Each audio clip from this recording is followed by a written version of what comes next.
Yo, what is up everybody, and welcome back to another Rivals replay with commentary and analytics. This is Mr.Gsqrd. This is a match that I played recently against Blade. I think it was like 2 days ago. One of the better players in the game. I'm going to pause right here just to get a little bit out here. Actually, I'm going to play it for just another second, and then we're going to pause and discuss. Now, right here. As you may know, if you watch any of my normal videos, I am not a double harvester player. This build is not built for double harvester. It can, however, be used in very, very special circumstances, like Blade, for instance. So, as you can see, I've got it up on the screen, what both of our builds are. This is not a typical Blade build. Blade almost always runs Talons, and I know this. I know what his typical builds are. I've played him a few times. Everybody sees his videos. Everybody watches his replays on like C&C TV. You follow him. You know what his typical strategy is, right? So, that being known, I immediately drop second harvester in this particular match because I know what Blade typically plays like. He can tend to get the Zerg rush style strategy that I have named it. Zerg rushing the points. That means he's building dogs, he's building talons, and or even drones. He used to use drones back when drones were faster and they were like the speed of a talon. Now that they're not, I don't think he uses them anymore. Anyway, I dropped second harvester. I'm thinking, you know what? I need money. I'm gonna need scorpions, and I'm gonna need infernos, and I'm gonna need the obelisk, and I'm gonna need phantoms. So I'm heavy invested in money. Now, as you can see, Blade now sees that I have 2 harvesters based on just where those dogs are sitting. They have a 3-tile range. He can see both of them. Drops a pit bull coming in to do damage against them. I know that he has the dogs because of where those dogs are positioned. My harvester can see them. So I have built my hand a nod. I am going to be building laser squads. Oh, excuse me. I built a flame trooper squad for some reason. I don't really know why I decided to do that. To be honest, I probably just thought, hey, something else is going to come. As you can see right there, I did get my war factory in, and I've built a laser squad. Now my laser squad is in here. I managed to pull my first harvester back enough that it does not die. Scorpion tank has entered the fray. He is now coming in against those pit bulls, drove that pit bull back. My laser squad drove that dog back. Actually blew him up.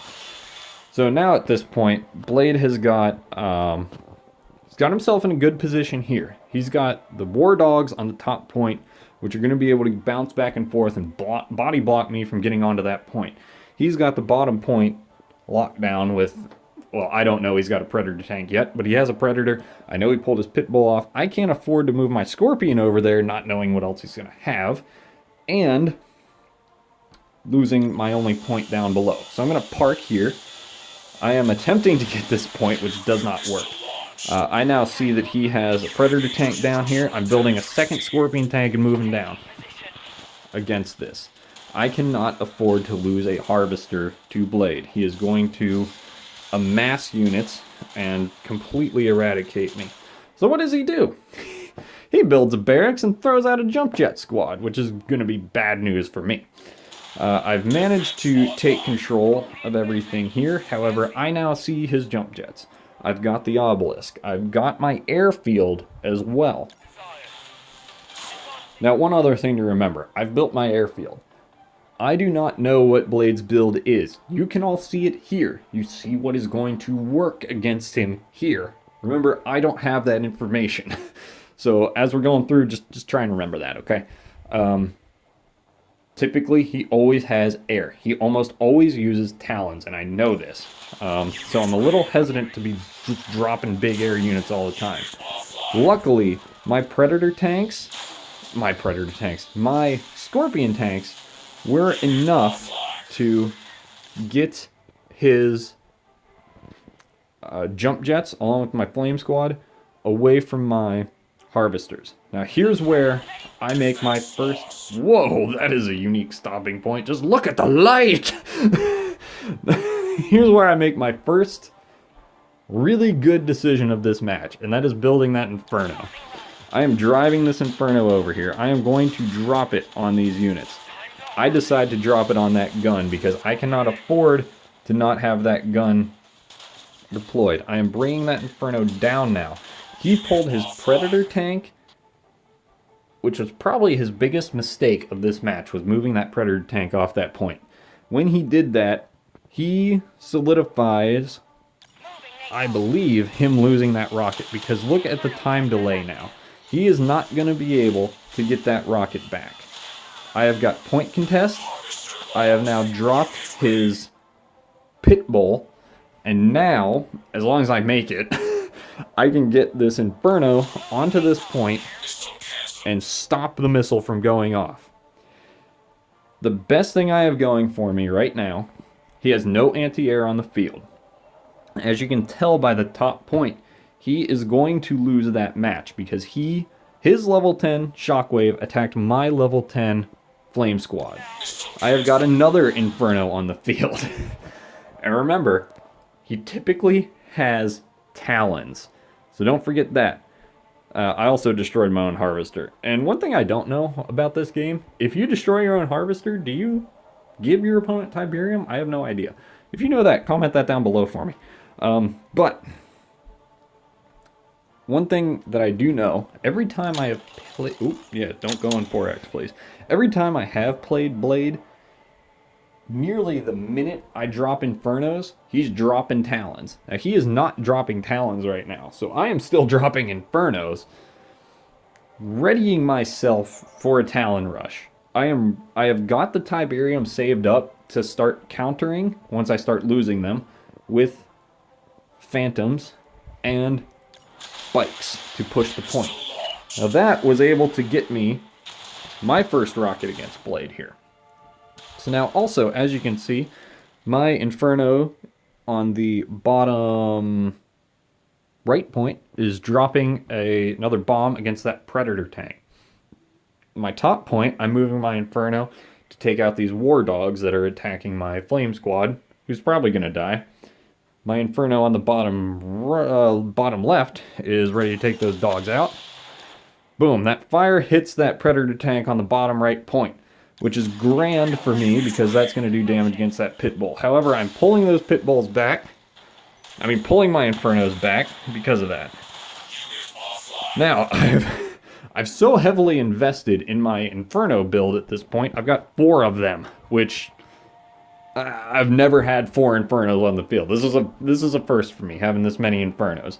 I also never bothered to reinvest into my second Harvester again because it paid for itself in the first minute of this match, and I've got enough Tiberium saved up that it doesn't really matter. This one Harvester is going to produce more than enough Tiberium for me to stay in this match.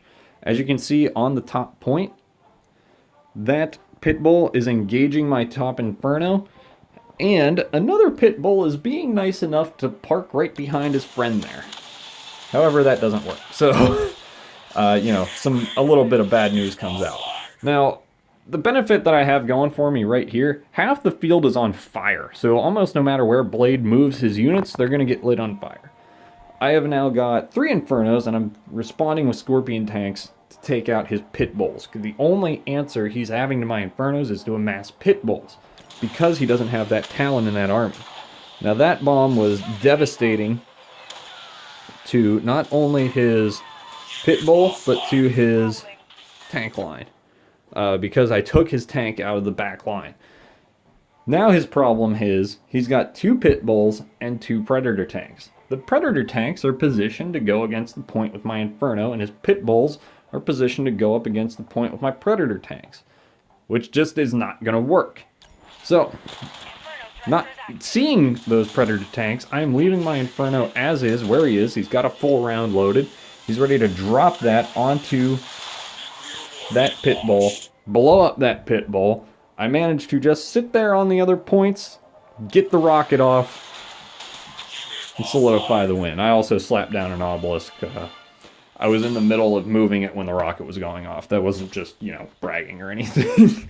But I had a lot of Tiberium left. It kind of spoke to what I said earlier, where I was making sure I was managing my economy properly earlier on. So that was that match as well. That was and as a side note, I faced Blade a lot. That was the first time I've ever actually been able to beat him. And of course, I don't know why the game just talked to me. And of course, it was when he didn't have his talons on the field. So, was it a win? Yeah.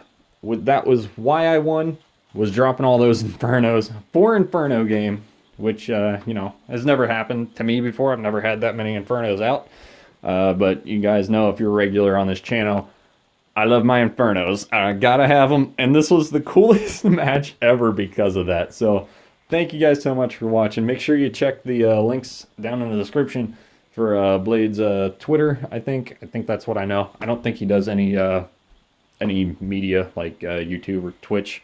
Blade, if you ever watch this, or if you know Blade does some of that, comment that down below, as well as all the other videos. Like if you're watching one of my Rivals videos and you're like, oh, I know who you're playing, comment it down below, and I'll add the person's links in the descriptions, everything like that. So, again, thank you all for watching. Let me know what you're thinking of this series, this little added series, I guess, into the Rivals replay. I will still be doing regular Rivals replay.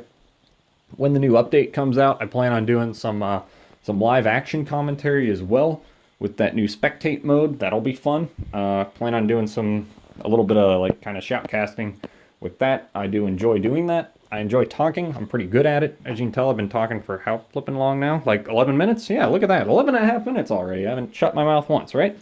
But seriously, let me know what you think of this series down below. Do you like these kind of slow analytical videos? Like I said, I will have some losses in here. I actually don't have any losses in my favorites folder right now, which is what I'm building this off of. Is losses, or excuse me, games I have played that are in my favorites folder that I have not created videos for, or that I have not streamed. That type of deal. That's what this series is, or well, what this particular subsection of this series is. The replay with analytics is that. They're my videos that I haven't made videos of. Matches that I haven't made videos of. Good grief, what a terrible outro this is. I'll see you in the next video, everybody. Bye-bye.